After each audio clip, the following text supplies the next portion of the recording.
Everyone thought this fight was already over. Merab Dvalishvili was supposed to be unstoppable. This takedowns, Sean O'Malley, Henry Cejudo, Jose Aldo. And here's the part most people forget. He already beat Petr Yan. So when this rematch was announced, almost nobody believed Yan had an answer. But then, something changed. This time, Merab couldn't get inside. He couldn't build momentum. He couldn't wrestle the way he always. And it wasn't just experience. It was structure. A deliberate system designed to intercept pressure, deny entries, and punish forward movement before the wrestling could even begin. And in this video, we're breaking down the exact blueprint Petr Yan used to shut Merab down, step by step. Yan came into this fight using the long guard perfectly. For those who don't know, the long guard is when a fighter extends their arm outward to create a barrier, jamming the opponent's entries and smothering strikes. It's not perfect, it limits your countering options, but when used at the right time, against the right opponent, it can completely shut down their rhythm. Watch what happens when Sean O'Malley tries to throw his power shot. Yan extends the arm, rolls the shoulder, and blocks everything. Now look at this rematch with Merab. Yan retreats with the long guard, and the stiff arm physically jams Merab's momentum. This is huge. Wrestlers need chest-to-chest connection or hip connection to begin chaining takedowns, but if you disrupt the initial momentum, the entire wrestling sequence dies before it's born. This is crucial. Merab relies on chaining forward momentum into takedowns. If you disrupt that momentum early, you break the whole chain before it starts. And here's the part a lot of people miss. The long guard also buys time. If Merab tries to shoot from too far, Yan has the space and the reaction window honey to defend the level change. Yan stayed just outside the danger zone the entire night. He never overcommitted, never squared his hips, never allowed Merab the angle. The long guard did exactly what it needed to do in this matchup. Footwork, stance changes, and range control. Yan didn't just use the long guard, he paired it with constant stance changes. This forced Merab to reset repeatedly. Reset, re-enter, get jammed, reset again. That alone breaks the rhythm of a wrestler who depends on pace and chain attacks. But Yan didn't stop there. The low posture habit, Inos, the hidden superpower. Yan naturally lowers his posture after engaging or defending. In the first fight, this habit sometimes put him in vulnerable positions, but in the rematch, it became one of his most important tools. Here's why. Low posture equals instant underhook access. When a wrestler level changes, the speed battle is won or lost in the first few inches of movement. Yan's naturally lowered posture meant he won the inside hand fight early. He beat Merab to the underhooks. He was already braced for the level change. Every time Yan slipped or threw his lead hook, his head and hips dropped, and this preemptive drop cut Merab's wrestling off before it started. When Yan advanced with punches, he often finished in a lowered stance. This meant Merab couldn't time reactive shots. His habit of slipping over sometimes lends itself to flying knee setups, and we saw other fighters take advantage of this, but Yan proved to be defensively responsible with a tight guard despite his habit. When Merab entered, Yan's habit made him instantly heavy on the hips and strong inside. This habit, once viewed as a flaw, became a foundational part of Yan's wrestling defense.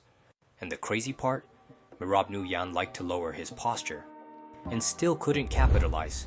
He tried uppercuts a few times, but Yan's guard and timing shut them down. This posture drop habit was one of the key factors in why Yan completely neutralized the takedown threat. The lead hook, clinch, underhook, flow. This deserves its own spotlight. Yan repeatedly used slipping lead hook or lead hand collar type posture drop, which lowers his position to give him better leverage. In case Merab tries to level change into a takedown, then he controls their arm or gets an underhook to prevent Merab from moving lower. This is a masterful anti-wrestling sequence. The lead hook does three things. 1. Interrupts Merab's forward momentum. 2. Gets Yan inside safely before Merab can shoot. 3. Allows Yan to enter a clinch, with head positioning already in his favor. Sometimes this lead hook even transitioned into a single collar tie, giving Yan opportunities for knees and directional control. This was a subtle but extremely important detail of the fight because it kept Yan from ever being caught flat-footed. Merab wasn't completely ineffective. He couldn't always solve some of Yan's tendencies, but he did have moments where he could consistently land his own offense. One example was where he would hand trap Yan's lead hand and fire his power shot. This is useful because if you can grab a hold of their hand, you can trap them into range for a brief moment. On top of all of this, you also take away one of their weapons to advance forward more safely to attack the opening. He did land this often. He tried other ways to break rhythm to find openings too, like this example. Merab would wall walk high to fake out Yan, then advance forward with strikes, but would never really find success with this specific tactic. A familiar flashback, guard shell, rhythm shift, explosion. Here's one of Yan's signature moves, and he used it beautifully. This is classic Yan. When he shells up, opponents think he's resetting or retreating. That tiny moment of relaxation is when Yan pounces. Here, Merab lets his guard down for half a second, and Yan immediately switches rhythm to explode forward. This is one of those subtle high-level moves casual fans never see, but it defines Yan's entire style. We explored how good Yan was at cutting off opponents with kicks and pass coverage of his fighting style, and a really interesting thing to think about is that he was able to do this against some of the craftiest opponents in the division who are known for good distance management and footwork. We're talking about fighters like Sean O'Malley and Corey Sandhagen. When they tried to circle off, Yan would force them in one direction and cut them off by luring them into his body kicks. Yan has a very crafty way of using his kicks in strange rhythms opponents don't typically expect, and it played an important role in causing significant damage to Merab in this fight specifically. When opponents exchange with Yan, especially with their punches, they tend to exit to avoid damage from the punching range, but Yan has a habit of guarding and countering with kicks. What this does is that it catches opponents on the way out trying to avoid punching range, but the problem is that they're still in kicking range. We saw this against Corey Sandhagen too. Corey would pepper his attacks from range and attempt to leave range safely, but would get caught on the way out with kicks. What's unique about this is that it shows how Yan can counterattack effectively, even against opponents with a greater reach. He did the exact same thing to Merab.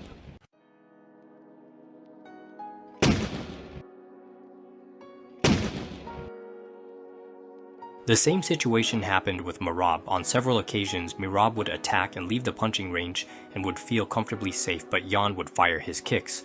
At one point, he really did heavy damage with a body kick. This signature counter was a pretty meaningful dynamic because you can see how badly hurt Merab was trying to survive the pain. I have to give credit to Merab here because body shots are no joke at all.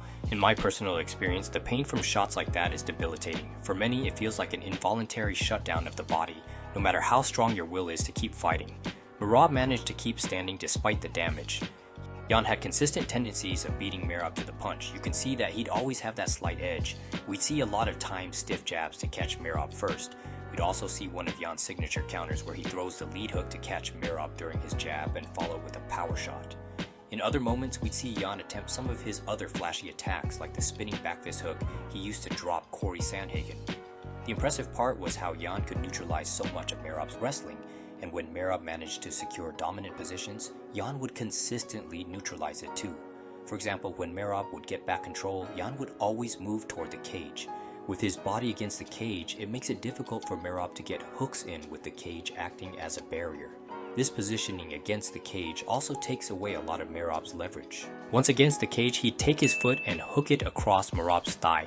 This prevents Merab from securing a hook, and he uses that moment to swing his arm over to turn in toward Merab so that they're back to a neutral position and he's no longer in the weaker position. This appears to be a dynamic that played out often, and it showed how well Yan could bring things back to neutral. He was just overall able to nullify Merab's takedowns throughout various positions and shut down a lot of his offensive attempts. Yan used all his tools at his disposal to ensure he could reduce Merab's chances of finding openings, while also engaging on his own terms where he could maintain defensive integrity, while also controlling the pressure. Yan made good use of the sidekick to help him dictate control. If Merab wanted to pressure and fake, we'd see Yan throw that sidekick to force him to reset. This put the pressure back into Yan's control. He could shut down Merab's pressure and establish his own pressure. The issue with the sidekick specifically is that those kicks went unanswered. Merab didn't have any good counters or effective responses toward them. That seems to be a strong theme in this fight because a lot of Yan's habits went unanswered, just like how Merab couldn't capitalize on Yan's habit of lowering his posture. It was key that Yan was the one who established pressure because allowing Merab to do it would have meant that Yan would have been forced to constantly play defense and eventually fall prey to takedowns like in their previous fight. Back to my previous thought, I couldn't help but wonder why it was that Yan lost his first fight with Merab. I didn't have time to fully study their first fight and digest the difference, but I heard various things from Yan having an arm injury, to other reasons. What did Yan do different this fight? How did Merab win? Tell me in the comments what you think and if it's worth pursuing as a topic.